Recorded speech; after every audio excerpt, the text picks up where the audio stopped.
nhỏ rồng nó ít trong phong gì nữa tôm để cơ lại chỉ tao là dạng cái đồ bé sai là nó đặt cao là dạng tao cái nào bé sai nữa cái tao cái bỏ ý nè ép nưng nữaแข่งน้อยงามๆแข่งข่าวด้วยเอ็มหนึ่งเลย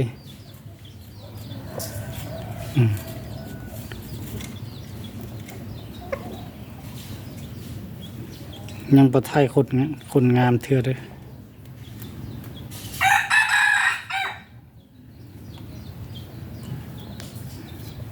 เอ็มหนึ่งงามเลยเห็นตัวจริงงามกว่านี้ปานไก่ปลาเลยด้วยตัวนี้นะหอนก็งามหอนพอดีงามโตสูงดียาวดีแข็งน้อยเก็ดเกี้ยงเก็ดเลื่อมเก็ดยาวๆด้วยเก็ดยาวงามสุด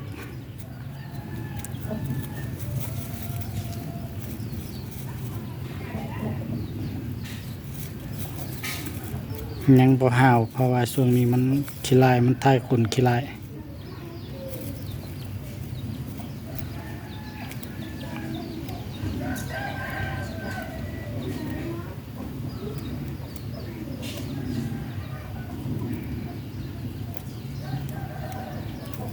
บ่ปล่อยใส่ไก่แม่นี่บ่สู้ขันเลย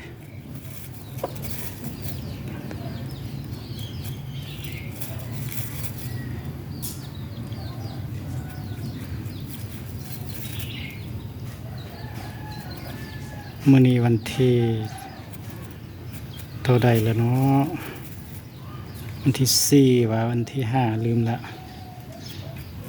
เดือนเก้าเด้อเดือนเก้า2024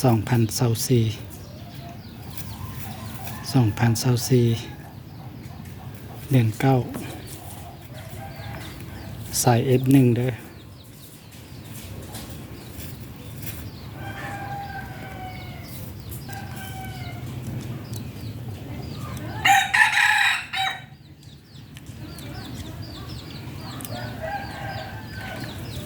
ก็ได้ปีปลายเด้ออายุปีปลาย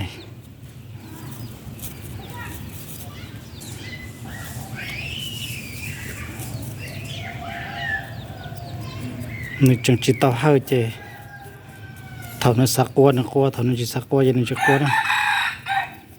จะอยากใกล้จะจังไปกูปออีกสินะตัวน้อยจังตาจอเลยนะตัวน้อยโอลิไทยเทบลอให้ลูกผสมเลือดสูงด้วยนี่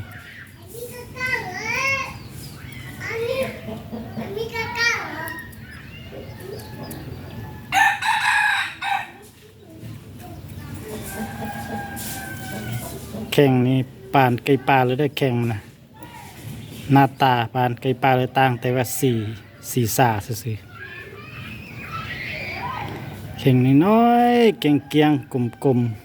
ๆเก็ดงามๆเก็ดยาวๆงามๆ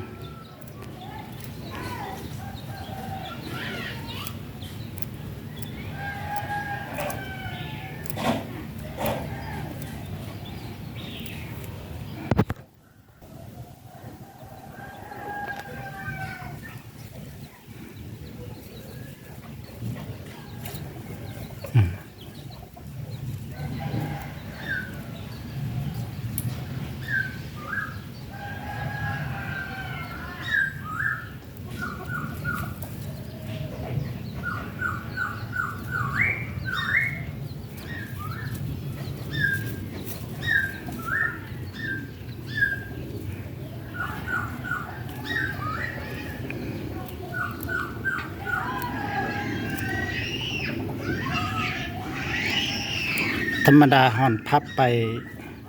เมืองซ้ายเด้อปกติห่อนพับเมืองซ้ายแต่ว่าได้4-5 มือนี่มันพับไปเมืองขวาห่อนมันนะปกติมันพับเมืองซ้ายเด้อแต่ว่ามาได้4-5 มือนี่จักมันบ่สบายบ่หรือว่าเป็นหยัง ห่อนเปลี่ยนพับไปเบื้องขวามือ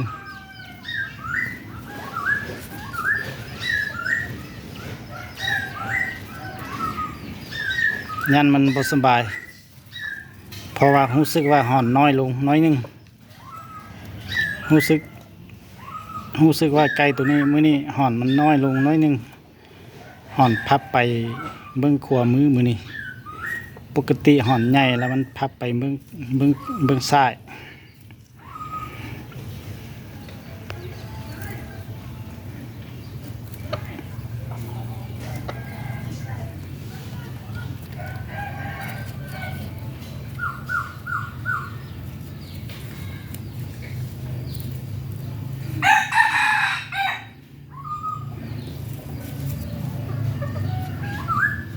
มีจิโร่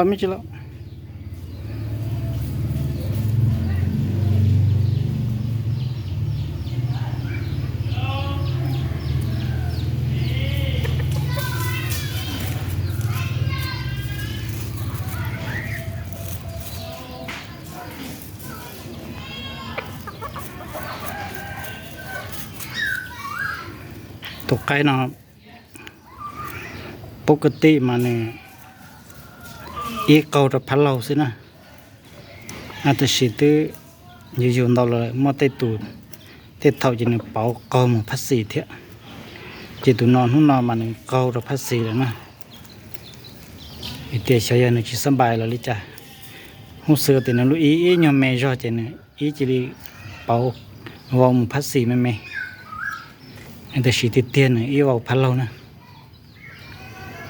อีวอกูจีวอเพราะว่าแต่ยอนเก่าจะเป็นแม่สินะ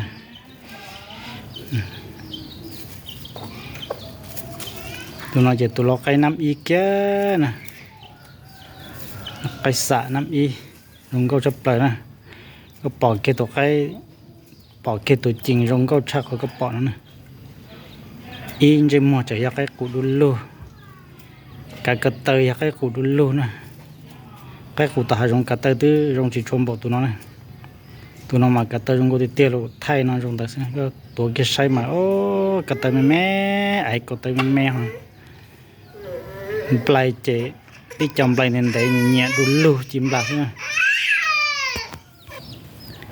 ไก่นุ่งยองมันอีสองดาวมันจีนะกดตาตอนนี้เจ๊เจ็บแม่นะรู้ใจเราหนึ่งจิตเอาให้เจเท่านั้นสักกัวเจนักกัวหนึ่งสักกัวเจนี่จะกัวนะ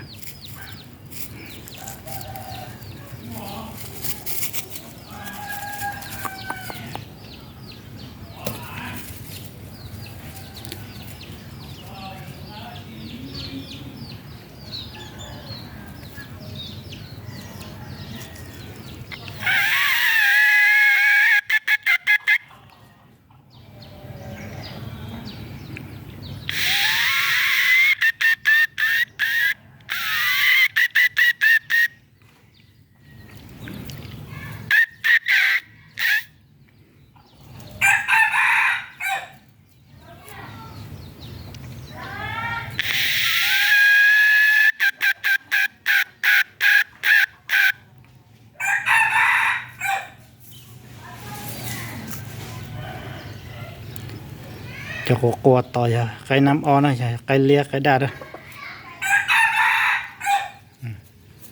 ตัวต่อยตัวเราใจหน่อยจุดตัวรองแต่ย้อนนะตัวกวนเจ้าตอน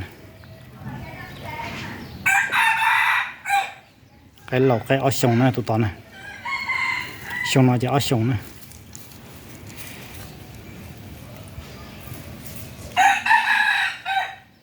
ตัวกวนตาหน้าหนุ่มนี่ตัวเท่เอาตัวนั้นไปเลยไก่น้ำอ้อดูลูกไก่เลี้ยนะไก่เลี้ยไก่ดาไก่อ้อชงอย่างก่อนนะเอาตัวกวนเจ้า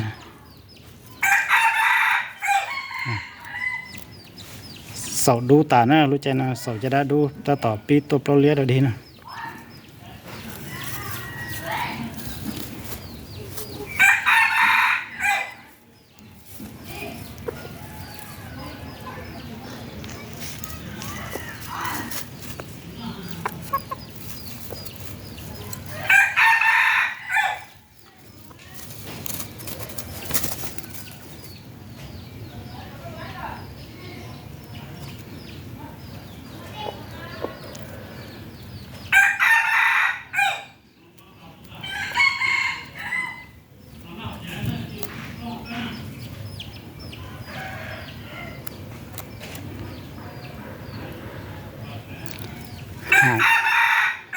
หางมันยังบ่งามเด้อกำลังถ่ายกำลังใกล้จะสุดเนื้อหางสั้นนี่ใกล้จะสุดแล้ว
ฮะ